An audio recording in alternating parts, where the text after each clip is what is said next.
You know what? I had a personal medical issue and we took a week off and now I'm back. So cut me some slack. Why are you so stressed out? Why are you so mad about free content?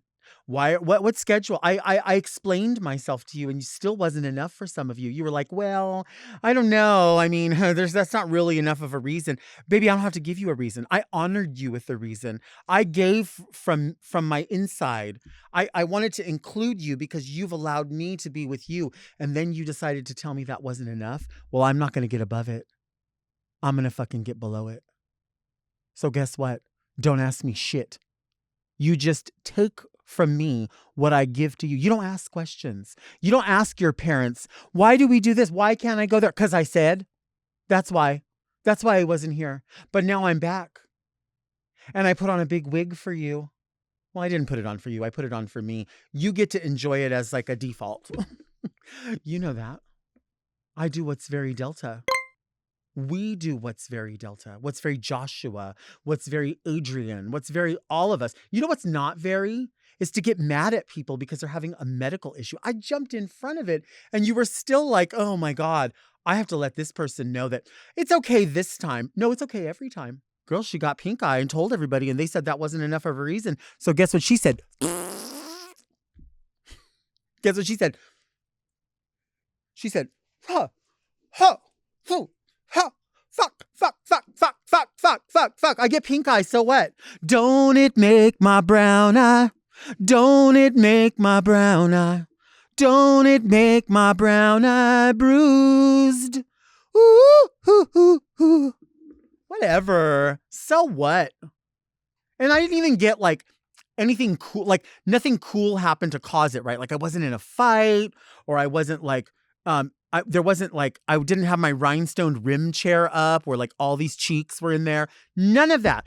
I was literally just out of town. I came back and I was like, oh my God, what happened? And the thing is, I think that like, maybe there was like COVID in there or something too. Cause it lasted it lasted like almost 10 days. And it's still kind of like, look at me. Look close. You see it? I'm not going to tell you which eye. You just look. You'll be able to see it. Oh. Mom!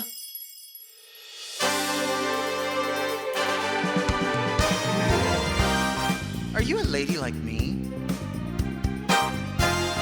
Introspective, beautiful. Oh, are you intellectual like me? Beguiled by a bargain? You like wild times? Oh, like me? Are you serving the community like me? Well, if you are, then you must be very Delta.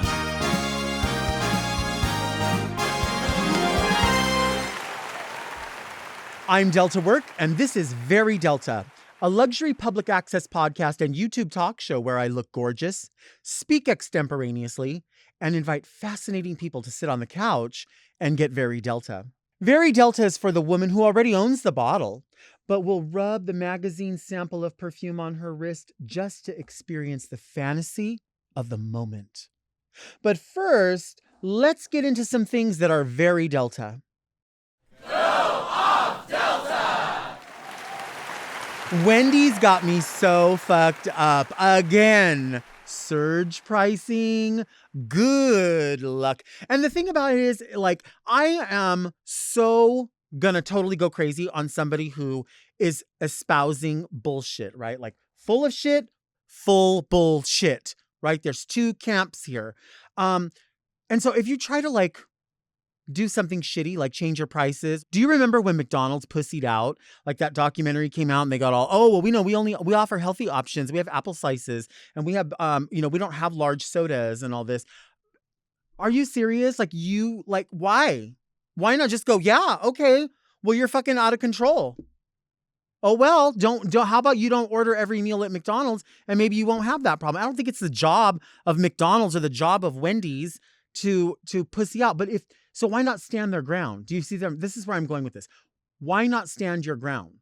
Wendy's, if you want to raise your prices, fucking raise your prices. But their new thing, surge pricing, is going to be like Uber or Lyft or any of the Remember there used to be another one too. What was it called? Was it Sidecar? I don't remember. Anyway, there was another.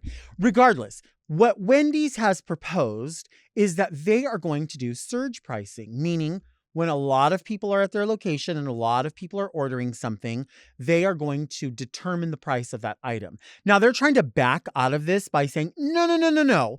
We didn't say we were going to raise prices. We said we might offer a special deal when something like chicken fingers, or I don't know what else they have on their fucking menu, a baked potato or chili or spicy 10-piece nugget. Can I tell you about the spicy 10-piece nuggets? I always feel like I have to go back and like let you know about something and then why the current thing is a fuck up. A couple of days ago, I was at Wendy's and I go to the drive-thru and there's a guy there, and I'm not about calling people out, and I'm not about, I am about calling people out. I'm not about outing people is what I'm trying to say. But there's a guy there, I swear, when I say vibes, he has like homosexual vibology. He got that vibology, that FAG vibology. I felt it. I always feel it. But he's always on his game, and she's always kind of like looking out the window. It's one of those ones where you drive up and the window's kind of high, so they already are like looking at you like that, right? So I go to this Wendy's all the time because they never fuck up. It's always great. And I don't feel like the first time somebody fucks something up, you have to be like, oh, their service is awful. No, it's going to happen. Shit's going to happen. And that's why when I go crazy, I'm like, it's happened too many times. So in this case, I went through and I ordered for 3 different people. And then at the end of it, I go, oh, I've got to add on that 10-piece nugget. So I said, can I please add on a 10-piece spicy nugget? And the guy says, yeah, absolutely. One more time, was it the 4-piece, the 6-piece, or the 10-piece? I said, it's the 10-piece. He said, would you like sauce? I said, I would like barbecue sauce. He said, does that complete your order? I said, yes, that completes my order. And then I drove up. Now, here's the thing. They don't have a digital thing. They don't have a display there. So you just have to go by what they read to you. So he had already read the order perfectly. And then when I added on those items and he confirmed the size, the flavor, and the dipping sauce, I thought that was the additional confirmation of the added item. Anyway, so I get to the window and then there's a lady there. And she's like, oh, your total's, $2.01 or whatever the fuck it is for 3 people. Certainly not $2.01, not even for a fucking beverage anymore. But I go up and she tells me your total is $7,000.42 for 3 people. So I hand her my card and she hands me the receipt and the card and the beverages. And she says, I'll be right back with your order. And she closes the window halfway. And I'm looking at the receipt and I say, you know what? I can see that they haven't written the nuggets down. So I'm thinking, and this is my anxiety, right? Like, because I know that I already seem obtuse by constantly asking for what it is that I paid for. And I know I'm going to have to end up sharing this. So I'm like, make this right, make this proper. So I thought, put the ball in your court. It's in her court, but put it in your court.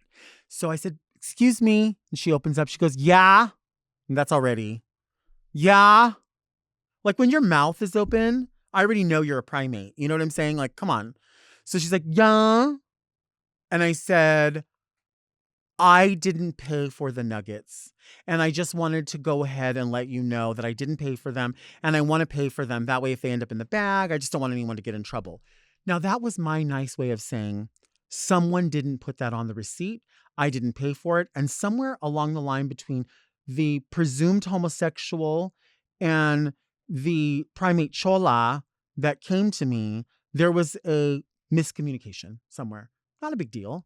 I know they probably make 5,000 nuggets at a time anyway. So she goes, what nuggets? And then I thought, all right, strike 2. Ball's still in my court. What am I going to do here? And I thought, I've had it. Today I've had it. Like, I don't need that. And I said, the nuggets that I ordered that were confirmed at the screen. And she goes, you didn't order no nuggets. I said, I did order nuggets, but if you didn't write them down, can I order them again? And she closes the window halfway, and I hear the homosexual go, "Is everything cool?" And she goes, "No, now they want to add food." And I had said, "Excuse me, excuse me." I put my hand like this, "Excuse me." And I already knew Suzanne Sugarbaker was coming through. And I already knew she was, my ancestors are behind me. Here comes Suzanne Sugarbaker. Here comes fucking fried green tomatoes. Like everybody's back there. Dixie Carter is on my shoulders. And I said, "Woo, excuse me." And she goes, "Yeah." I said, "I'm not adding food. I am telling you that somewhere between the two of you, the brain cells did not unite to honor what I fucking ordered.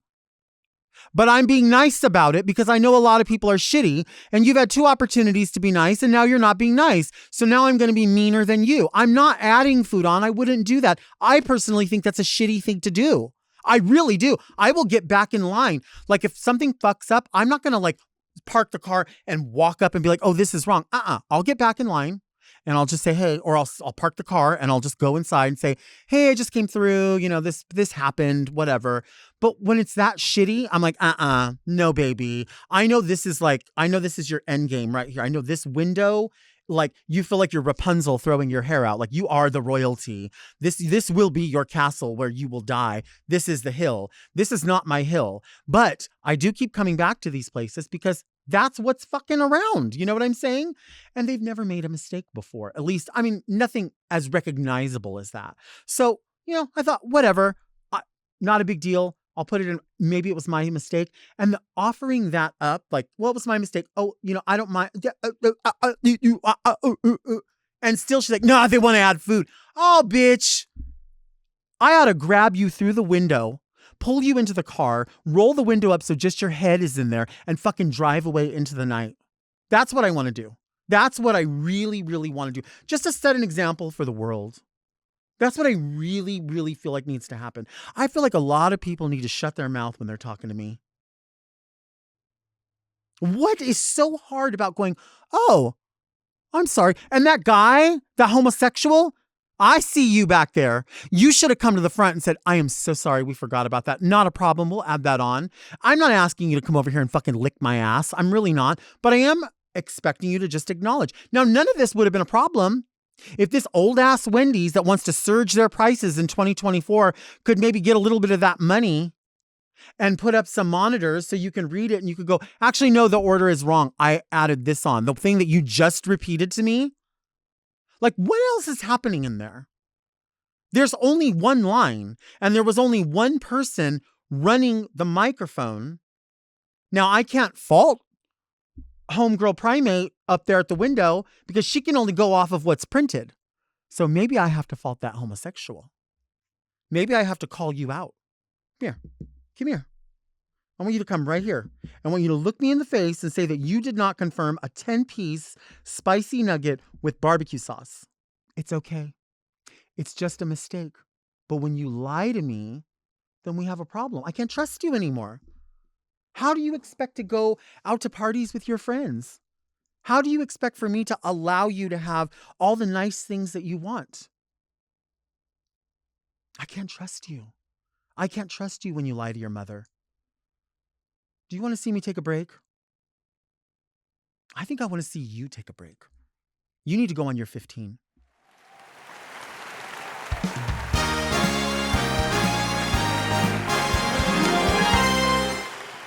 If you had a flesh-eating virus, what part of your body would you want it to whittle away? Like, would you want it to cut in your waist more, or like probably my feet, so I could get into smaller shoes. Yeah, probably. Yeah, I like that. My guest today is an international drag superstar. Oh. From Drag Race to All Stars to hosting her own drag competition, it's the gorgeous and lovely Manila Luzon. Hi, sis. I love how you say gorgeous. Gorgeous, because you're a gorgeous guest. A gorgeous guest. Gorgeous. Or like, it's not like the gorgeousest. No. It's just gorgeous. No, you're a gorgeous guest. You're not the most gorgeous. Well, you're pretty gorgeous, though. No, but you put a T on the end of it. Right. Gorge guest. Gorgeous. Right. Because you're a guest who's gorgeous. Oh. Okay, right. Okay. Right. We're just shortening. We're just combining words. You are an icon. Oh. You're a sis. You're a Heather. Mm. We first met on Drag Race. Yes, we did. And I think most people know that. But what were our first impressions of one another? Okay, so I have this memory of us. It was the very first challenge when we had to do the photo shoot with the trampoline in the snow. Uh-huh. And they took all of us and they put us in like it was like an AA meeting where they had all the chairs in a circle Yep. and we had to sit in there and we weren't allowed to talk and we didn't quite understand why we had to be on ice. Like Uh-huh. we couldn't talk to each other. We found out later after RuPaul had said to Pearl, like if it's not on camera, it doesn't exist, Sure. which makes sense. So we were all kind of like, we didn't know each other. So of course they didn't want us to talk to each other because it was still like our first meetings. So we're sitting around and you had this little ring with a bird on it. Oh, I still have And that ring. you do? Of course you do. We Yeah. don't throw anything up. And we couldn't talk, but you were like making your ring tweet. You're like, choop, choop, choop, choop, choop, choop, choop, choop. And they would say, no talking. And we're like, we're not talking. We're chirping. It's her bird. Yeah. Oh, no. And I think I was also making bird noises because I can make a cute bird noise. Like, I have not heard you do that in forever. well, yeah, because like, you're not wearing your bird ring. Right. And we're not on ice. You know what's funny? You mentioned birds. You know what I just bought is this A chicken. birdhouse. No, I want to buy a chicken. I bought a birdhouse that hangs in the backyard and it's Bluetooth operated and it will send me real-time notifications of the bird and what kind of bird it is that's eating seed at that time. So it's like a Ring doorbell, Yeah, but but for for your birds. bird feeder. Is that the cutest? How does it I mean, I guess there's like AI. Yeah. It can. See, this is why when you're doing those CAPTCHAs and it's asking you what is a motorcycle, it's learning. Now it knows the differences Oh, yeah. between bird species. AI is taking over the world and it's smart enough to not let us know that it's smart enough and that it has sentience. Do you have a favorite bird? I have two, my birds. Remember, I have pet birds. Yeah. Actually, you know what? I'm lying. I actually don't like my birds Why don't you like them? because because they don't like me. Uh-huh. And so if you don't like me, I can't like you. I'm not Oh. wasting my energy trying to get you to like me. And that No, I don't- includes you don't- that you've never includes done the creatures that are living in my apartment right now. Yeah. Mhm. What is your just overall favorite kind of bird? Not one that it doesn't have to be domesticated. It could just be Okay. visually or I don't know. you don't know, I like a don't think flamingo, No. a macaw, A big bird. a big bird. Yeah, how about that? That's a good drag race answer for you right there. I mean, if you think about it, I Mhm. mean, this is obviously a beautiful custom outfit that you're wearing, but there are that I got there's- from Facebook. But well, wherever it came from, there's always an element of something whimsy in what you do. Whether it's super conservative, there is an element of whimsy. And this even has the big bird sort of feathering in it, even though it's not, you don't look like a bird. You don't look like crazy. Well, I was trying to go for looking like a bird. You were but trying to look like actually Big Bird. A flamingo. a flamingo, big flamingo. Right. And I just missed the whole thing. You totally didn't get it, but I was going more subtle. No, I don't know. I bought this suit and then I added these little feathers to it Yeah. because I just needed it to be more extra drag. We like to whenever you buy something off the rack as a drag queen, it's almost like your duty to throw some rhinestones on it or style it so it's not just how you found it in the store. Right. Yeah.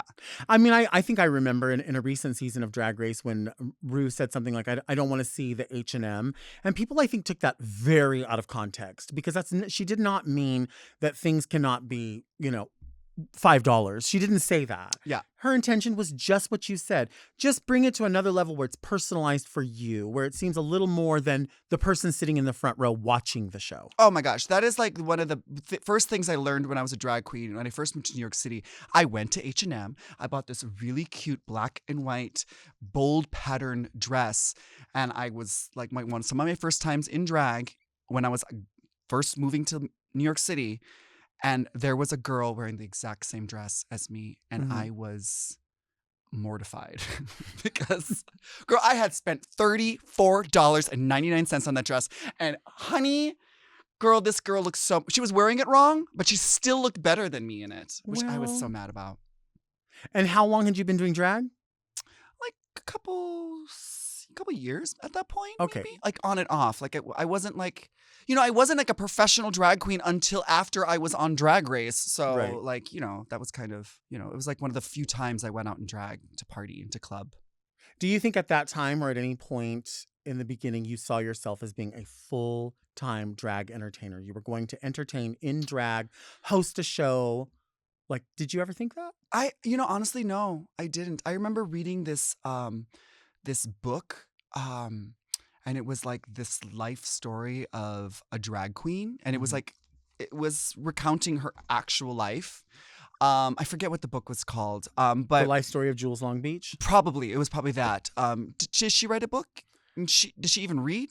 No, she can't read. No, No. it's audio. But no, I remember reading it and being like, God, I really wish that like my life, like I could do drag full time. I went to college. I studied, graphic design. I had finally gotten a job as a graphic designer, and I thought like, okay, I'll just do drag for fun, But I was reading this book and I was thinking like wouldn't it be so cool if like my life as a drag queen could be interesting enough to warrant writing a book about it? Mhm. But I was like, I was too chicken shit to like go and try to like get a show or even like honestly like perform. Cause like Mhm. the only things to do were like performing at like amateur night. And I kind of had a chip on my shoulder, like I'm too beautiful to do amateur night. Also, I'm not talented enough to win an amateur night, so I stayed away from amateur nights. So I really never did like work. So yeah, I never expected to still be able to be doing drag full time. Actually, I never thought that I was going to do drag full time, even when I went on Drag Race. Really?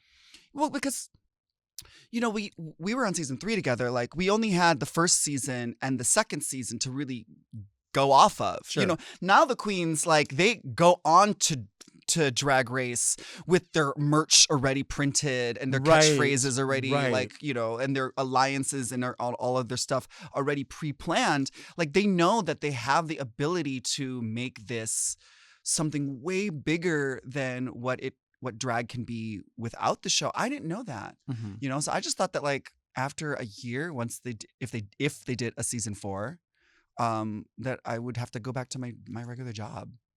And now look at me, I'm like in the Philippines, like hosting my own show. Right. Right. Yeah. Which I mean, I feel like you left Drag Race and I feel like you just kind of like left it running. And I feel like all of your gigs have always been very elite. I feel like they've always been really sickening gigs. And I think you're somebody who knows how to sort of package things like that to come to your expectation. And I think people should take advantage of that and watch that. When you say people have like this library of Drag Race they can look at, they do. And when I see people make these weird mistakes on the show, I'm like, baby, you watched all of us already make these mistakes. Realize that this type of alliance doesn't work. This type of fun shade that may be happening in a group is not being received as fun to other people, or when you leave, like you say, people have their merch packaged up. What's weird to me about it is I think a lot of people really don't have a passion for drag. Yeah. They just think this will be the easiest way for me to become a star in some manner, whether it's acting or singing or whatever. So they'll put out all these things, but like you truly enjoy all of the aspects that you do. And I feel like people should watch that, see that, study that, because if it's not your passion, it's totally going to show. Yeah. Well, I mean, I think that a lot of people now are starting to do drag because like drag is a lot of fun. It's very glamorous. You get to travel around. So I see why people are drawn to it. Mhm. But like that's what's cool about drag. It's like because of the popularity of like Drag Race and drag in general, like there are people that are doing drag that you never would see doing drag. Like the sexy bartender with abs. Right. Like Halloween, he's like paying the prettiest drag queen to like literally put him in drag because he needs to be not just in drag, but he also needs to feel like the most beautiful drag queen. Sure, You know what I mean? sure. Like, which is great. I love when like these like big sexy muscle men are like, Manila, can I pay you to put me in drag? I'm like, fuck yeah. Yeah. Sit down here, shave off that mustache. Let's do that. But they'd like to do it for me for like one day.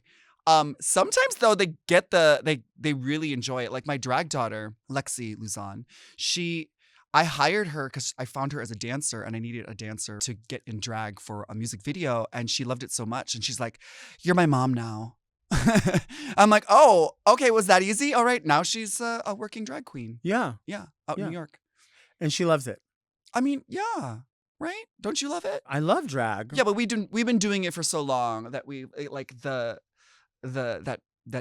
those initial butterflies sometimes leave and it becomes like such like a tedious job. Like, oh, I don't know what else I can wear, how else I can, Right. what else I can do. It becomes like a challenge or a chore even. Yeah, well, the face of it has definitely changed. And we should talk about that. Let's take a break. A break.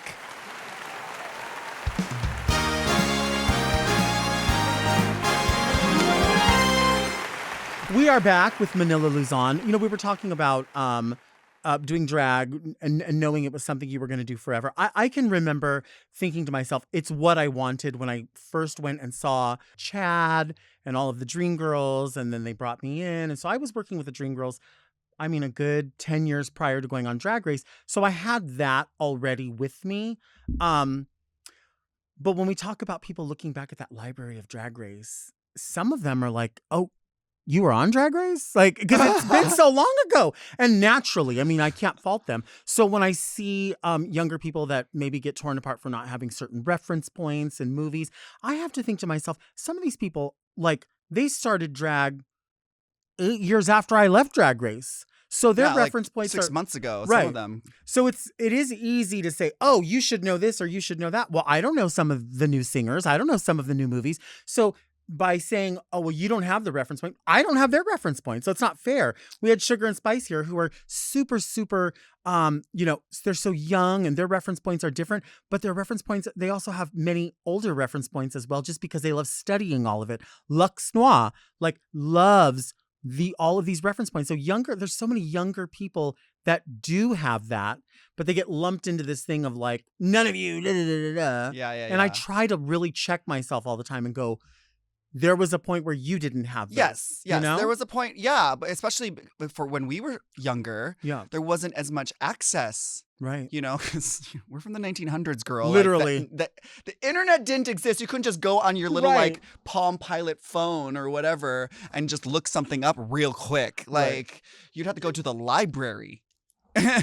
The library, girl. The library. Uh-huh. So yeah, I think that's one of the reasons why I think we don't have excuses. You can't make up an excuse like, Right. oh, I don't know the reference because like, girl, there's Google. Right. But I guess there's a lot of old references Yeah. which are getting lost. But I think that's one of the greatest things about drag queens is that we do, you know, kind of carry the legacy from what was before. You know, like we are the ones that are like teaching the kids, like, you know what, girl, I'm gonna do this old 90s house song, and you know, like, you've never heard this shit before, but I love it and I'm gonna perform it. And then all of a sudden the kids are like, oh my God, I love this song, you know, Mhm. that kind of thing. It does happen that way. Yeah. It absolutely does happen that way.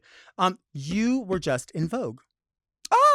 I sure was. Yeah. American Vogue. Yes. That's Anna Wintour's Vogue. Honey, tell us. Well, my journalist friend Isabel Klieger, she is a travel journalist, Mhm. and so she has like this incredible lifestyle where she gets to travel to all these different places and stay in these like 5-star hotels, and she gets treated to the nines and gets to eat at all these fancy restaurants. So she's my friend, and she was like, hey, I want to do an article with you, and she's like, about you when you're in Manila, for like people that like, you know, for like maybe like gay or drag adjacent people, like where does Manila go when she's in Manila? Mhm. Like a little mini travel guide of like, you know, what are the friendly, you know, clubs and hotels and restaurants and some queer owned businesses and designers and that kind of stuff. And then she pitched it to Vogue, and they snatched up the article. And so it was my birthday, and I was like, okay, well, we're gonna do a photo shoot for my birthday. Mhm. So it was really cool. So I got to wear some designer clothes. I got to shoot with an amazing photographer, a Filipino fashion photographer, Josh Tolentino, and I got to work with my style team, G Hoxon, shout out G, and and my makeup artist and my hair people, and we got this big fancy room at the Raffles Hotel, and I got to spend my birthday like feeling like the Naomi Campbell, Linda Evangelista moment. And yeah, that was really cool. And then, it came out in January, and right when the second season of Drag Den was premiering on Prime. And so like it was like this like perfect little like, yeah, I never thought that I was going to be in Vogue. I'm like a 42-year-old man in a wig. Like what? Yeah, what am and I you should be in doing? Vogue. Really? Yeah. Well, I never thought in 100 years that I would be featured in an article in Vogue. I thought so. I mean, absolutely. I mean, I will blow smoke up. I won't blow smoke up anyone's ass, but I will but I will praise the people that I bow down to. And I will always count you as fucking elite. And you deserve all those things because you earn all those things. And you share so many of your opportunities with other people. I can remember, maybe we talked about it before, but I'll talk about it fucking every time I'm in your presence. I can remember when we were in lockdown and it was hard for all of us to make money, and you shared an opportunity with a lot of people to make a significant check with Amazon. And we did something, and it was literally, you were like, we're going to figure this out. And the two of you and Michael, and you fucking figured this shit out. And it was amazing. And you do offer those opportunities to people. That's why someone like yourself is elite. That's why you deserve to be in Vogue. And that's why you were. They really did leave it up to us because I think that they wanted to have some images. And then, of course, I was trying to like, have my fantasy as well. Right. And then also like everyone I got to work with, from like the designers and the, even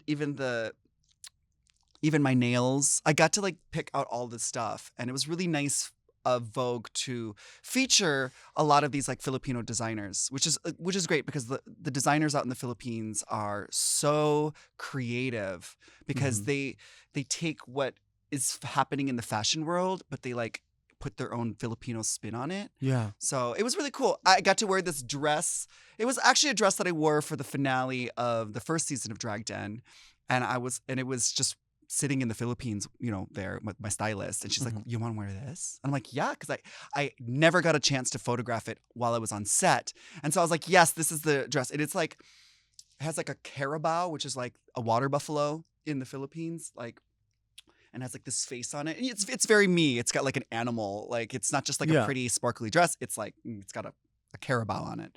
And so I got to wear that like in the streets of Manila with a jeepney, which is kind of like their public transportation, like a rundown Jeep. And there were little Filipino kids running barefoot around. And I had to be like, okay, kids, like, don't get in our shot because like we don't have photo approval. Like, I don't know who your mom is. Get out of our shot. We were just kind of doing this photo shoot on the street, guerrilla style.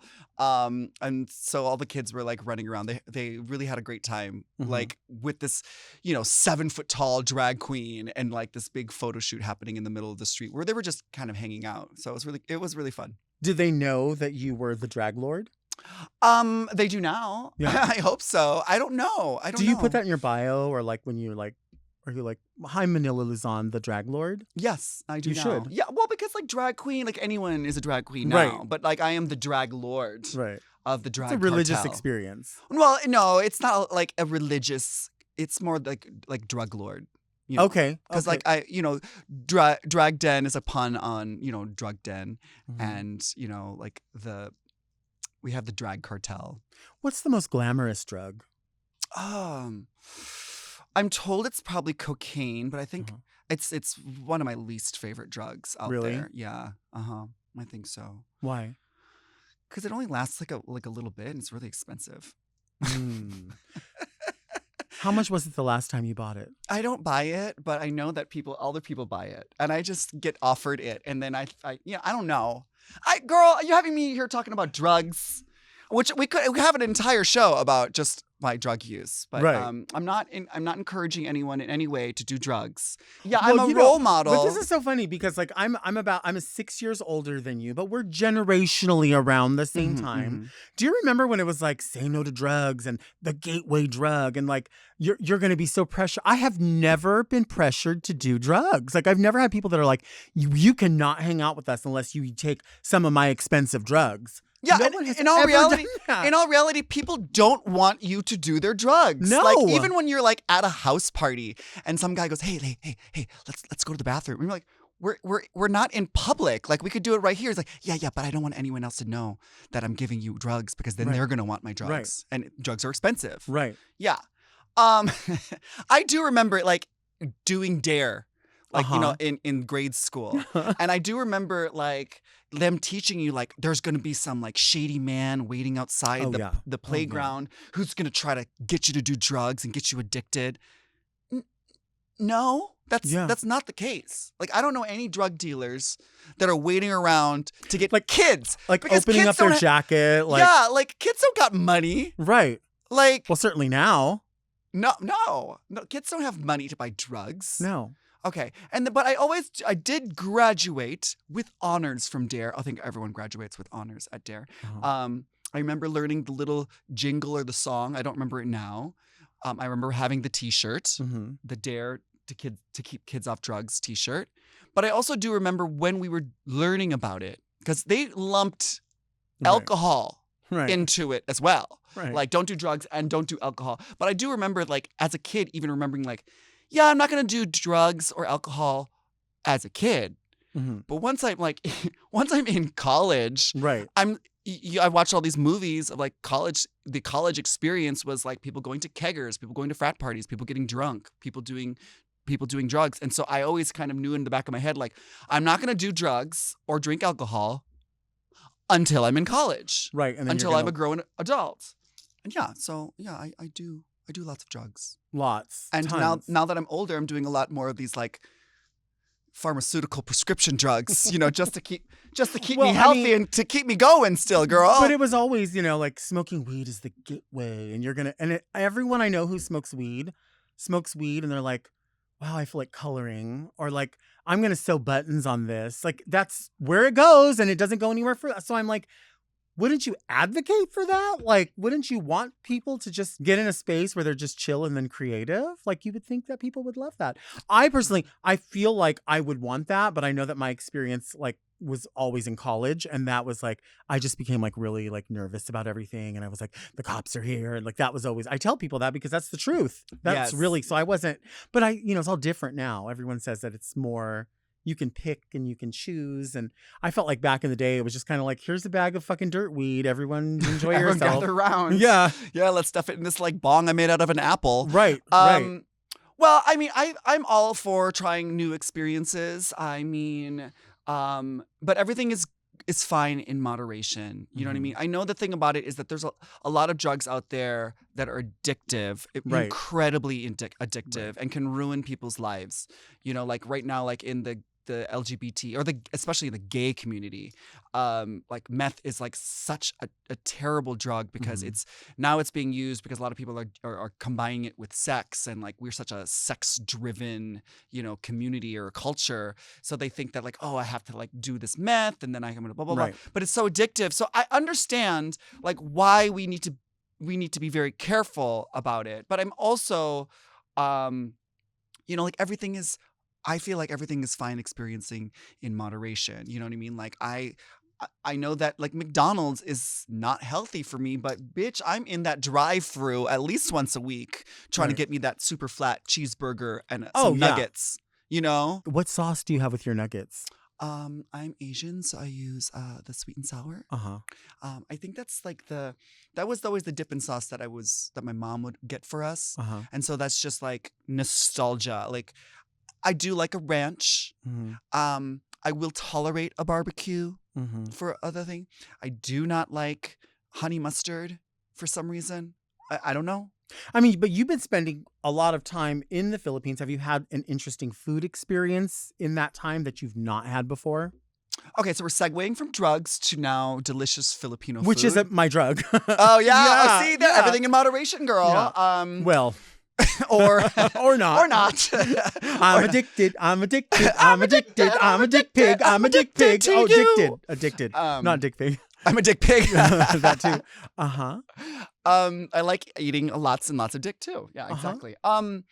Food items. Oh yeah, I the food for some reason in the Philippines is like, I don't know, it just tastes better. Oh, I I don't think know. everywhere probably I don't tastes know better. what it. Everywhere food is Maybe better. I don't know. Yeah. Like I went to um Popeyes in the Philippines when I was filming season 1 of Drag Den. hmm It was still kind of like under lockdown, so like I couldn't really go anywhere. But there was a Popeyes chicken underneath where like the condo that they housed me in. And bitch, I love me some Popeyes. Like I Okay. am always, if someone says you want to go eat at Popeyes, I'm like yes. Uh-huh. You know, give me a big ass fucking sweet tea. Fuck the cup. Just get me the jug because Right. I'll take some of that home. Sit inside of it and drink your way out. Yes. I love me some Popeyes, but when I went to the Philippines, I was like, bitch, the Popeyes there is like, it just hits different. Okay. I don't know what. Are there different items or kind of similar? Well, they do. Like every fast food restaurant in the Philippines, or not every, but most fast food restaurants in the Philippines, the sides are different. Like, Mhm.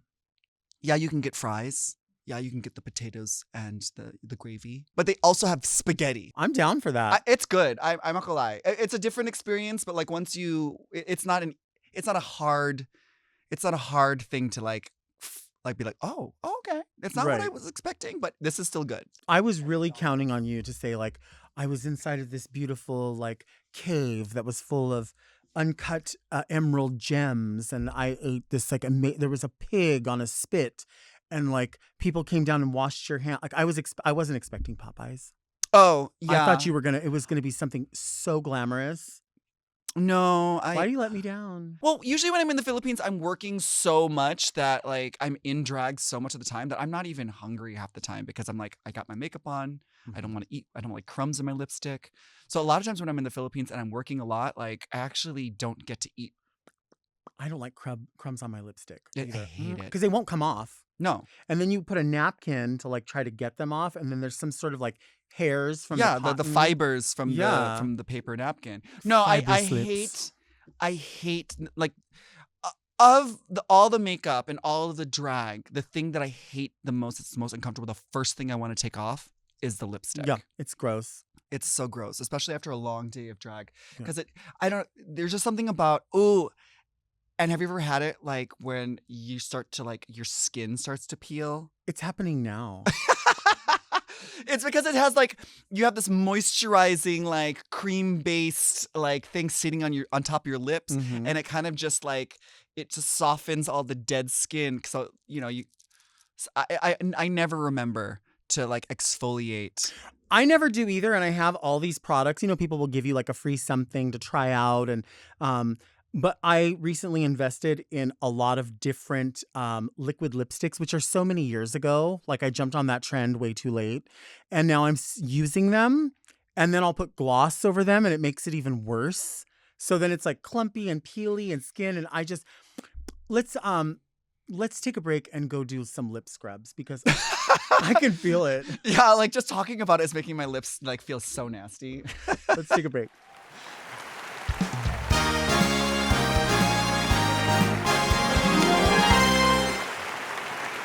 This desk though.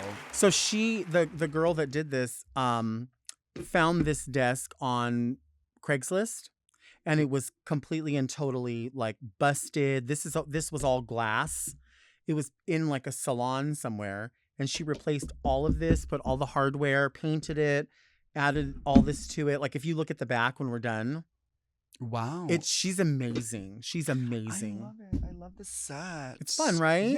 Yeah. They went all out for me. It's really, Yeah. really cool. It makes me- fits your vibe. Thanks. And we are back with Manila Luzon. We're talking about vibes and vibology. Okay. Do you know the vibology? You got that vibology, that VIBEology. This is the part of the show that we call Read Me Delta. Read me Delta! People send in questions, queries, sometimes commentary, and if you send in your commentary, we're just gonna throw it out. Oh yeah. We only want your questions. We only want the questions. and if why are you- you so terrible? Right. That's what the question is. Like, do they send it to you in the mail? Do you have a PO box? They send it to me in the mail. Oh.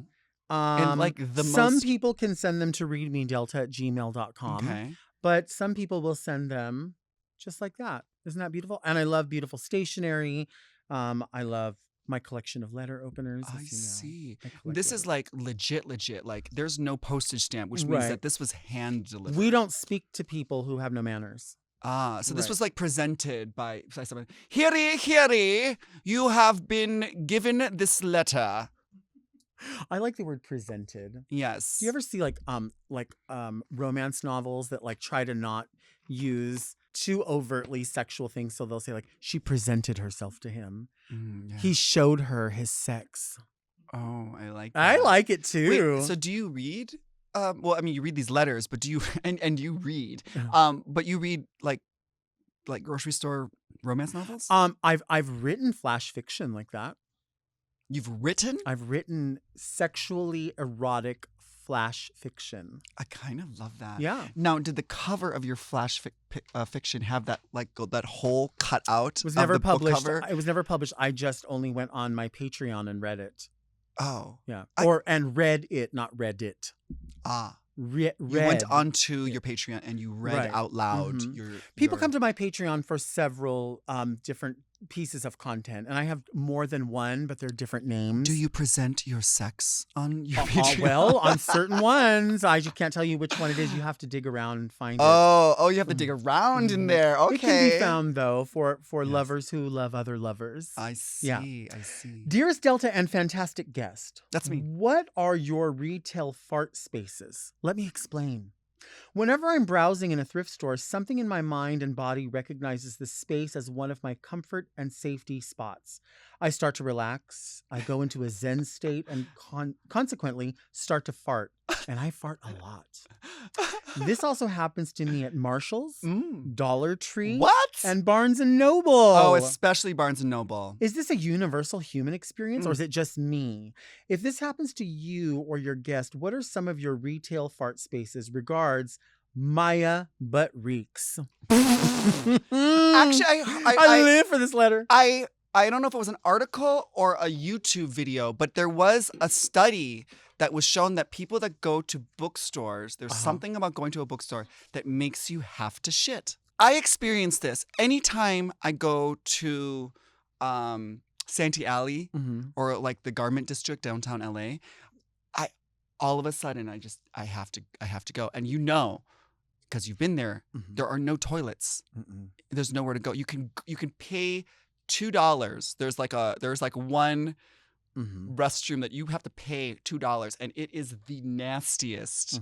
Like even Britney Spears wouldn't take her shoes off in this place. Right. Like it is the nastiest like public restroom, and you have to pay to use it. But yeah, I experience like my gastrointestines like functioning extra hard when I go shopping. Well, I've been toying around with the idea of writing a book about how to find a restroom quickly, anywhere, wherever you are. And I know of many in downtown that are quite clean. They are $2, but they're hidden. And I also know of some fabric spots that don't mind letting you use their restroom. And you'd be surprised to find out where they are and how friendly they are. This doesn't really happen to me. I would like to say that it does. It doesn't. I actually don't mind ripping ass anywhere. I really don't. Just crop And dust. one of my favorite things to do is to do it in an aisle of like a store, like in Target, and then push down to the other aisle. That way I can hear someone talking about it and they're like, dang, someone busted ass over here. It fucking stinks. And then I'll come around the corner and I'll go, oh my goodness, oh my God, that's not nice, is it? I actually think it is. I think a fart is hilarious. I think it's so funny. Now, I don't want to do it at a restaurant. No. I have before, though, been performing and had the feeling of like a rumbling. And I can usually tell when it's going to be a warning shot or an actual attack. I usually, not always, and not always. But, I don't trust that. 99% of the time. I don't trust that. And so I've been by people that have been like really cunty or shady at a show. You know those people that just kind of look at you like, oh, who does she think she is? And you're like not doing anything but like just doing what everybody else is doing. Yeah. But they have to throw shade because they're like, oh, I expected you to, come out of the ceiling or whatever. And you're like, you're not getting that when you're getting two numbers at wherever. It's just not going to happen. And I'll walk by their table and just rip it because they don't know. They don't fucking know. They don't see you walk past, and then like a second later they No, smell because they it? think it's one of their friends at the table. Ah. I don't give a rat's ass. Well, I would say my give a butt fart. stinks. I think like probably like the safest place to fart in like retail would probably be like, I don't know, like maybe like the perfume section of a department store. I don't like hearing you say fart. I don't. Like pass gas or fart. Asqueef. I know you as a really crazy person. Like I know you as super fun and irreverent. Yes. But whenever I look at you in drag, I mean, I know like I said, blowing smoke up someone's ass or out their ass. But you're just always elegant to me. You know, I really think that. And so when I hear you say fart, I'm like, I only want to hear you say that out of drag. See, I like that because it's like you don't expect it from something so glamorous. But I also like to have my privacy. You know what I mean? Who does it like this? I don't know. A girl. Well, wow. Wow. You know what? Big You don't want your letter gloop. read. You want to get read. Girl, I swear to God. Okay, let's see. Okay. We've had a little shake up here with different staffing. And yeah, so sometimes things are, we record. Sometimes we try to bank an episode in case there's a situation like the eye or what happened last time you were here. Oops. So we had to shake it up Okay. a little bit. Hi, Delta and Manila. Oh, that's me. I hate children, but I am a bisexual cis woman with a straight male partner having a baby. Oh no. Don't worry though, this baby is in good hands because I'm very excited for it. I refuse to be a parent who actually believes that the world has to stop spinning for their kid. I'm expecting judgment for my future parenting skills from the straight trads.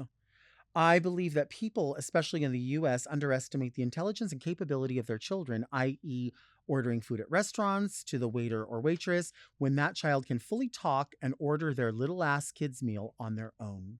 As an observer, what is a skill or a few that you wish parents would learn before having children? Love you, Delta. Love you, Manila. Oh. Very mother. It's a new mother. Skills that parents should know before being a parent. I don't know. I'm probably not the person to be giving any kind of parental advice because I too don't like children. I don't know. What do you think? Well, I personally love shopping for like baby shower gifts. I love seeing little baby outfits and matching things up and buying the little, my cousin just had a baby shower. And it didn't dawn on me that I was like, oh my gosh, I need to buy mittens because, you have to put like mittens on the baby so they don't scratch themselves or hurt themselves. And I don't know how long you keep those on. I actually should be putting mittens on with lotion or some kind of cream because my hands, you know what I mean? They get Let dry. me see your hands. See, look how pretty your hands are. No, they're not. They're nice-ish. They're nice. They're cute. Your feet are better, I think, probably. Oh, she's into that too. But that Yeah. costs extra on my Patreon. It costs extra. But you have to dig around for that. Oh, you got to dig me out for that. This is what I think. I think we're all experiencing everything that we experience in real time. So everything that we do is our first time doing it. What you have to learn is to be gentle with yourself because it's your first time being a parent in as much as it's their first time being a baby. So, I think really allow yourself to make But what some if mistakes. you have other kids? Like what if it's not fuck your first... off. Yeah, fuck off. You should have learned. You already done this, girl. Yeah. You know what's weird to me is like when you see like all the Karen videos now, just because, especially because of TikTok or Instagram, when people like go somewhere and they're like, I have a baby, like, and they like get upset about something, and it's like, okay, so that means there's no more rules, or that means that like people will say, well, I'm traveling with so and so, and my kids are here, and you should move your seat on an airplane because. Yeah. No, I Yeah. shouldn't. Now, it might be different if there were other tons of open seats, but if I purposely bought a seat by a window Yeah. and you want me to now move into a middle seat, where do you like to sit on the plane?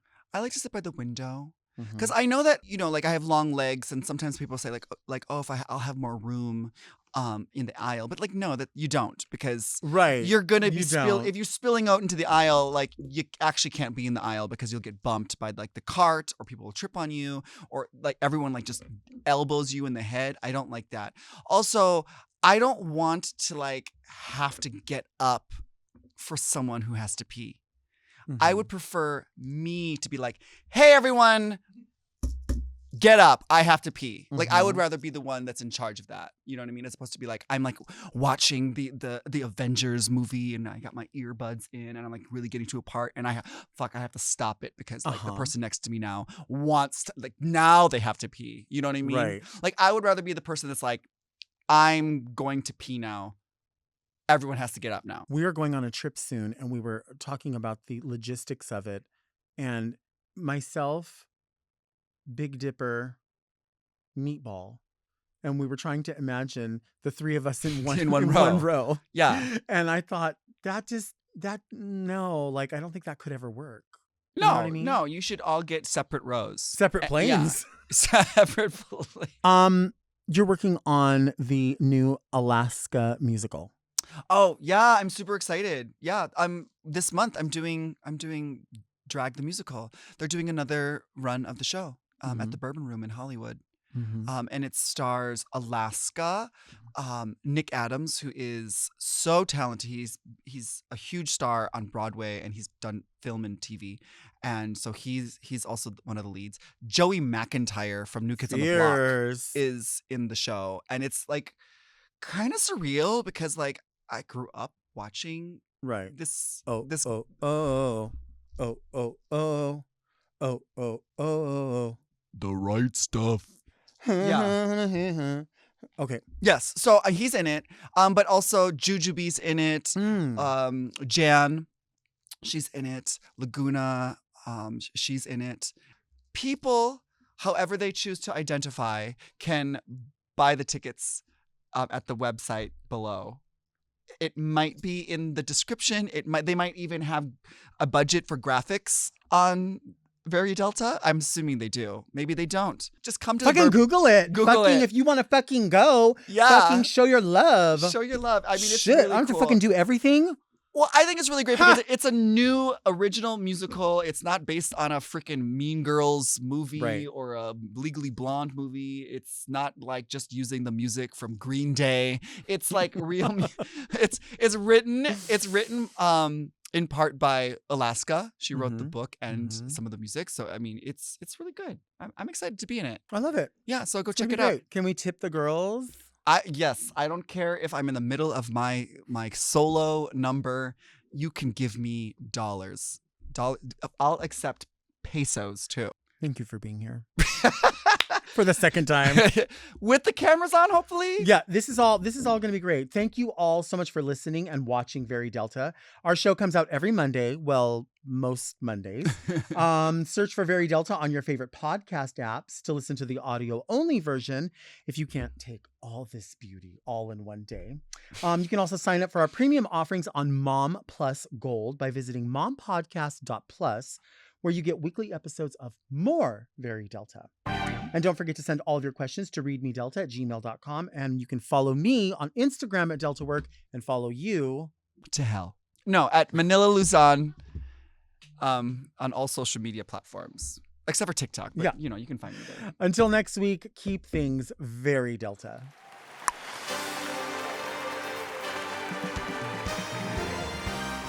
To listen to Very Delta ad-free, a day early, and to get access to more Very Delta, sign up for Mom Plus Gold at mompodcast.plus. Very Delta is produced by Moguls of Media, aka Mom, hosted by Delta Work. Production supervision and engineering by Margot Padilla. Editing and post-production by Doug Robertson, with original theme music by Will Pitts. Executive produced by Willem, Alaska, Big Dipper, Camille Stennis, and Joe Cilio.